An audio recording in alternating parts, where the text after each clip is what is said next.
बीसलपुर गांव, जहां ठंडी हवाएं हर सुबह लोगों को कंपा देती थीं। सर्दियों का मौसम जैसे जीवन को और कठिन बना देता था।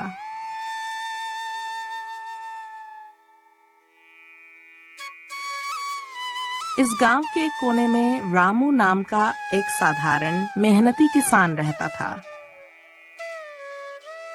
उसकी पत्नी विमला और वह एक छोटे से मिट्टी के घर में बड़ी मुश्किल से गुजारा कर रहे थे।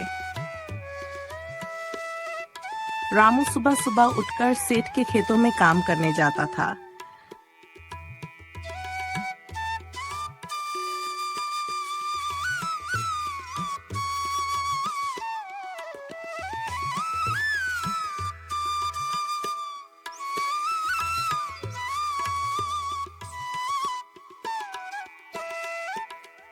दिन भर कड़ी मेहनत के बाद जो कुछ पैसा मिलता, उससे घर का चूल्हा मुश्किल से जलता।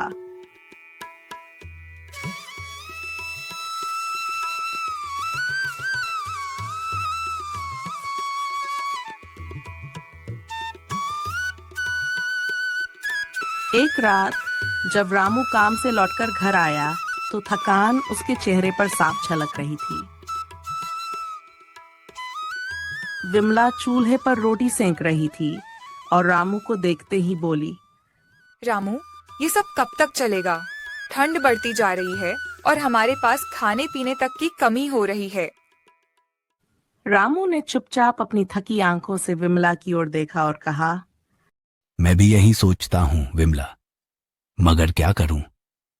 सेठ से पगार बढ़ाने की बात करता हूं तो वह गुस्से से डांट देता है। विमला ने गहरी सांस ली और बोली, सेठ के तले काम करने से हमारी मुश्किलें कभी खत्म नहीं होंगी। क्यों ना हम अपना कुछ काम शुरू करें? रामू कुछ सोच में पड़ गया। उसे समझ नहीं आ रहा था कि कहां से शुरुआत करे।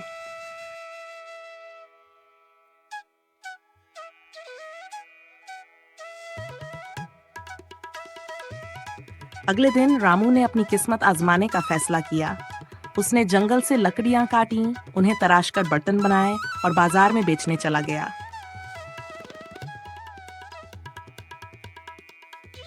लकड़ी के बर्तन ले लो सस्ते टिकाऊ, लकड़ी के बर्तन ले लो सस्ते टिकाऊ, लकड़ी के बर्तन। दिन भर मेहनत के बाद सिर्फ 2 बर्तन बिके। घर लौटते समय रामू का मन भारी था। उसने विमला को कमाई के पैसे दिखाए। बस 2 बर्तन? रामू, हमें कुछ और सोचना होगा।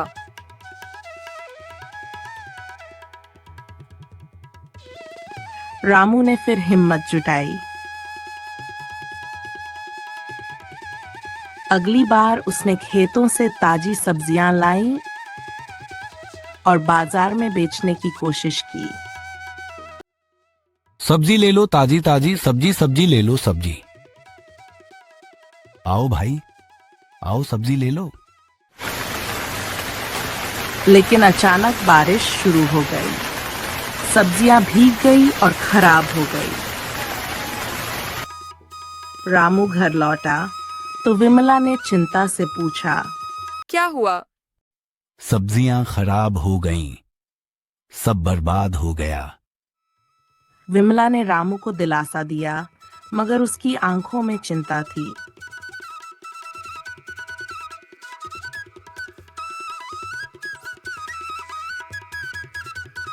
रामू ने तीसरी बार जड़ी बूटियां बेचने की कोशिश की।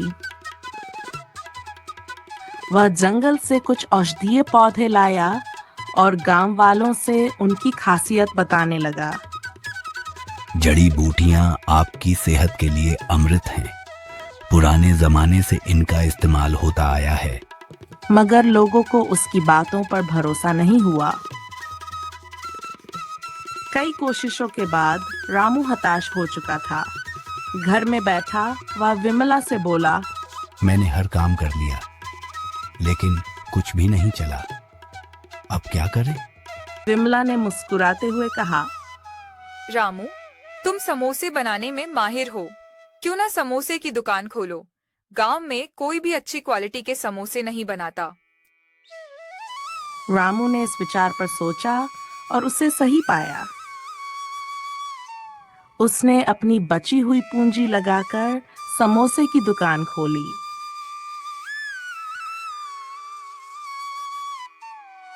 धीरे धीरे लोग उसकी दुकान पर आने लगे।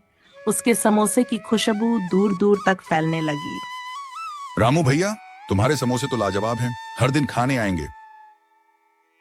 रामू और विमला की जिंदगी में खुशी लौटने लगी। लेकिन तभी गांव में कालूराम नाम का एक नया दुकानदार आया।